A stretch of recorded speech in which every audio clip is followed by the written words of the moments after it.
Negative zero error, इसमें क्या लिखेंगे? अब नेगेटिव जीरो एरर में क्या होगा, जो हमारे पास वर्नियर स्केल जीरो होगा वो थोड़ा सा लेफ्ट में होगा, थोड़ा सा लेफ्ट में होगा, ठीक है। तो यहां पे क्या लिखेंगे इसकी definition, when there is no gap between external jaw and zero of vernier scale is in the left of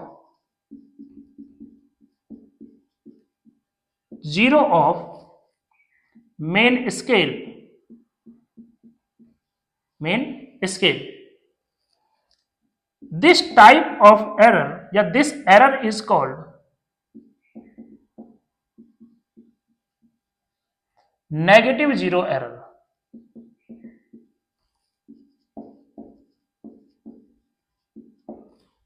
यहां पे डायग्राम बनाने की कोशिश कर रहा हूं, डायग्राम बनाते हैं मेन स्केल का और वर्नियर स्केल का। 0 1 2 3 4 5 6 7 8 9 10, 1 2 3 4 5 6 7 8 9 और 10 मतलब 1 सेंटीमीटर। तो जीरो थोड़ा सा लेफ्ट में शिफ्ट हो जाएगा,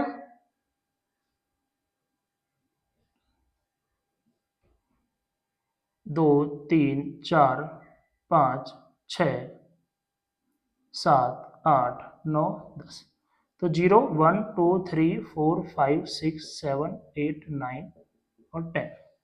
यहां पर जो n की वैल्यू रहेगी मैं लिख देता हूं, n इक्वल टू क्या रहेगा, यहां पर 2 रहेगा। यहां पर देखिए ऊपर है मेन स्केल, नीचे है vernier scale. Main scale 0, vernier scale 0, ये थोड़ा सा लेफ्ट में रहेगी, वर्नियर स्केल 0 थोड़ा सा लेफ्ट में रहेगी। तो यहाँ पे एरर शो कर रहा है, दोनों जो के बीच में कोई गैप नहीं है, लेकिन फिर भी यहाँ पे ये रीडिंग शो हो रही है दोनों के बीच का 0 जो है, ठीक है।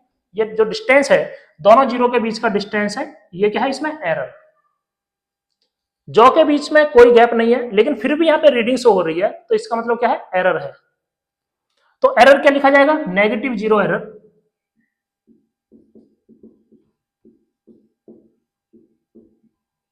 एरर इक्वल टू, ध्यान देना यहां पर एन रहेगा इनटू लिस्ट काउंट, ये नेगेटिव जीरो एरर है तो यहां पे नेगेटिव लिख देंगे। जो एन काउंट होगा, जो एन काउंट किया जाएगा वो जीरो से काउंट नहीं किया जाएगा, वो 10 की तरफ से काउंट करेंगे, वो इधर से काउंट करेंगे। मैंने यहां पे जो बनाया हुआ है ये 6 नंबर का डिवीजन, इधर से काउंट कर रहे हैं तो 6 नंबर का डिवीजन कोइंसाइड कर रहा है, 6 नंबर का डिवीजन।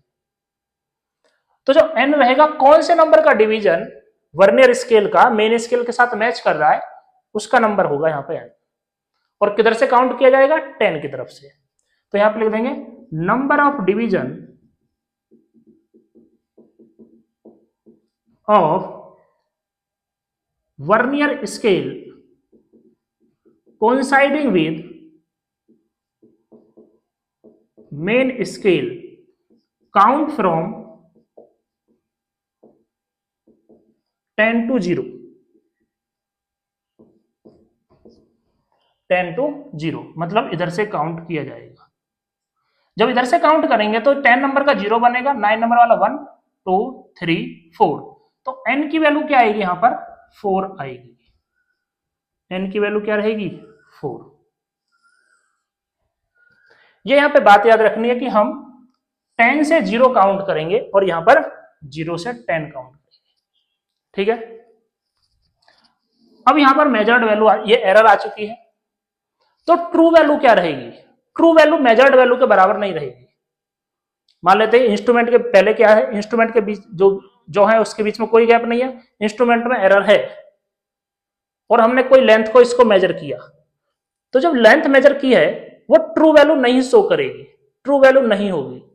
एग्जाम्पल के लिए यहां पर एक वेइंग मशीन है,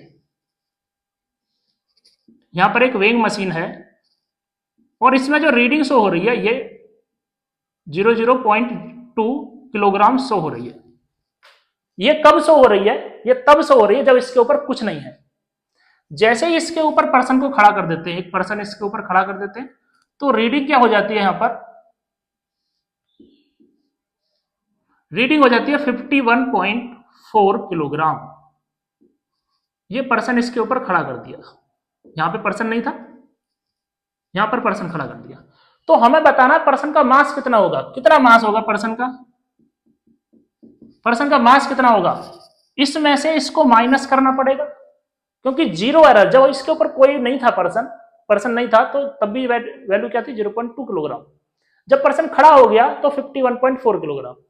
तो पर्सन की वास्तविक वैल्यू क्या है, रियल वैल्यू क्या है, ट्रू वैल्यू क्या है, तो मास क्या रहेगा 51.4 माइनस 0.2, 51.2 किलोग्राम, ये ट्रू वैल्यू रहेगी या ट्रू मास। ठीक है, अगर यहां पर दूसरा केस लेता हूं मैं, कभी कभी देखा होगा वेइंग मशीन के ऊपर जो मास हम मेजर करते हैं, ठीक है, मास मेजर करते हैं हम जनरली, माइनस में रीडिंग शो होने लगती है, तो माइनस 0.3 किलोग्राम है, शो कर रहा है, एरर हो सकती है, गलती हो सकती है उसमें किसी तरह। अब इसके ऊपर पर्सन खड़ा कर दिया हमने,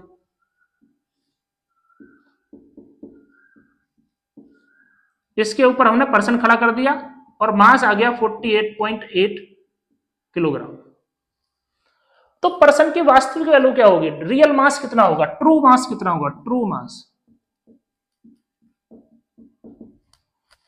क्या ये ट्रू मास होगा, नहीं होगा, ये भी इसमें ऐड करना पड़ेगा। कहने का मतलब यह है 48.8 माइनस, और माइनस के साथ 0.3, कितना बन जाएगा, माइनस माइनस प्लस हो जाएगा, 48.8 प्लस 0.3, 49.1 किलोग्राम।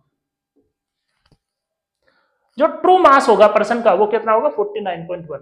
हमेशा जो एरर है वो माइनस कर रहे हैं, सबट्रैक्ट कर रहे हैं, एरर को सबट्रैक्ट करना है। ठीक है, कोई भी हमारे पास जब फॉर्मूला लिखने वाला हूं, ट्रू वैल्यू जो होगी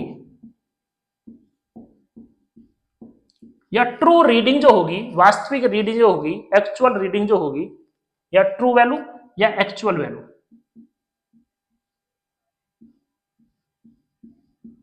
वो किसके बराबर होगी, जो मेजर्ड वैल्यू है, पहले मेजर्ड वैल्यू यहां पे, ये सभी है मेजर्ड वैल्यू, ये क्या है इधर एरर, ये दोनों तरफ एरर है यहां पर, और यहां पे क्या है मेजर्ड वैल्यू। वर्नियर कैलिपर में भी पहले एरर रहेगी, एरर को मेजर करेंगे, उसके बाद जो मेजर्ड वैल्यू, लेंथ को हम मेजर करेंगे, वो वैल्यू आई। तो यहाँ पे मेजर्ड वैल्यू ये है और एरर यहां पर है। हमने क्या किया दोनों केस में, एरर को माइनस किया है, तो यहां पे क्या लिखेंगे, मेजर्ड वैल्यू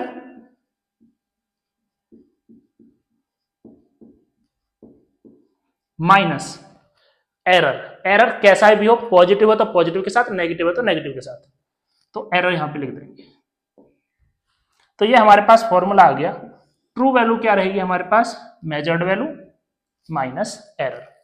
जैसे यहां पे एरर पॉजिटिव में है तो एरर माइनस कर दिया, एरर यहां पे नेगेटिव में है तब भी हमने इसको माइनस किया है, तो माइनस माइनस यहां पे क्या बन गया प्लस। इस तरीके से वर्नियर कैलिपर के अंदर दो टाइप की एरर रहेगी, positive zero error, negative zero error. Positive zero error को 0 से 10 की तरफ काउंट किया जाएगा, नेगेटिव जीरो एरर को 10 से 0 की तरफ काउंट किया जाएगा। फॉर्मूला क्या रहेगा, ट्रू वैल्यू या एक्चुअल वैल्यू क्या रहेगी, मेजर्ड वैल्यू कितनी है माइनस एरर। एरर यहां पर पॉजिटिव नेगेटिव साइन के साथ लिखेंगे, एरर जो होगी विद साइन होगी, ठीक है, with sign. Okay, I think video आपको अच्छी लगी होगी। नेक्स्ट वीडियो के अंदर हम कुछ क्वेश्चंस सॉल्व करने वाले जेईई मेंस और जेईई एडवांस के। Thank you.